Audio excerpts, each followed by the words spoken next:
दोस्तों सब्सक्राइब करें और देखें रोजाना दिल दहलाने वाली कहानी और बेल आइकन प्रेस करना ना भूलें। यह कहानी उन 4 दोस्तों की है जिसके साथ कुछ ऐसी घटना घटी कि जिसे उनका पूरा जीवन ही बदल गया। आइए जानते हैं कि ऐसा क्या हुआ था। मुंबई शहर की रहने वाली प्रिया शर्मा अपने दोस्तों के साथ रवि, साहिल और विजय के साथ शिमला जाने का प्लान बनाया। वो सब शिमला जाने के लिए बस में बैठ गए। कुछ ही देर में प्रिया सो गई। अचानक प्रिया की नींद खुल गई तो उसने देखा कि बस में कोई नहीं था, बस का ड्राइवर भी नहीं था, बस अपने आप ही चल रही थी।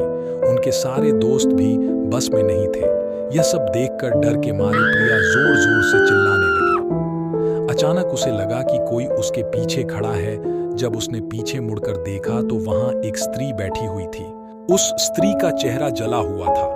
ऐसा लग रहा था कि किसी ने उसके चेहरे पर एसिड फेंका हो। ऐसा भयंकर चेहरा देखकर प्रिया ने चिल्लाना शुरू कर दिया और अचानक प्रिया की नींद खुल गई। वो एकदम डरी हुई और पसीने से पूरी भीग गई थी।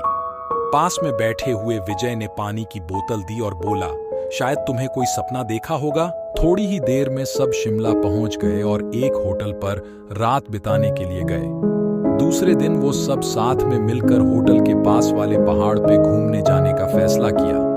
करीबन आधे घंटे में वो सब पहाड़ की सबसे ऊंची शिखर पर पहुंच गए। रात होने वाली थी, इसलिए वह सब ने पहाड़ पर ही रुकने का निर्णय किया। इसलिए उन सब ने वहां पर ही तंबू लगाया और खाने पीने के लिए सामान बाहर निकाला।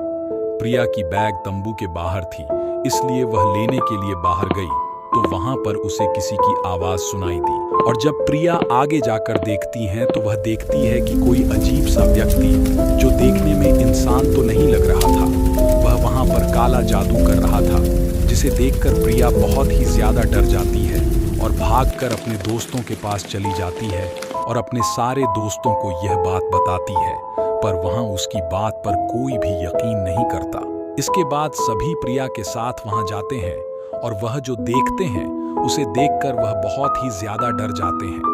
वह देखते ही कि एक अजीब सा आदमी एक लड़की के ऊपर बड़ा अजीब सा काला जादू कर रहा है, जिसके कारण वह लड़की हवा में उड़ने लगती है, जिसके कारण प्रिया वहां चिल्लाने लगती है, जिसकी आवाज वह अजीब सा आदमी भी सुन लेता है और वह इन सब के पीछे लग जाता है। हम सब पहाड़ी से नीचे होटल की ओर भागने लगे।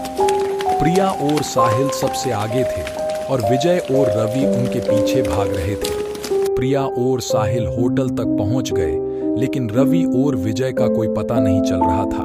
हमने होटल वालों से उनके बारे में सभी बातें की तो उन लोगों ने कहा कि उस पहाड़ पे कोई नहीं जाता है, वह पहाड़ श्रापित है। जो भी वहां जाता है वो कभी वापस नहीं आता है।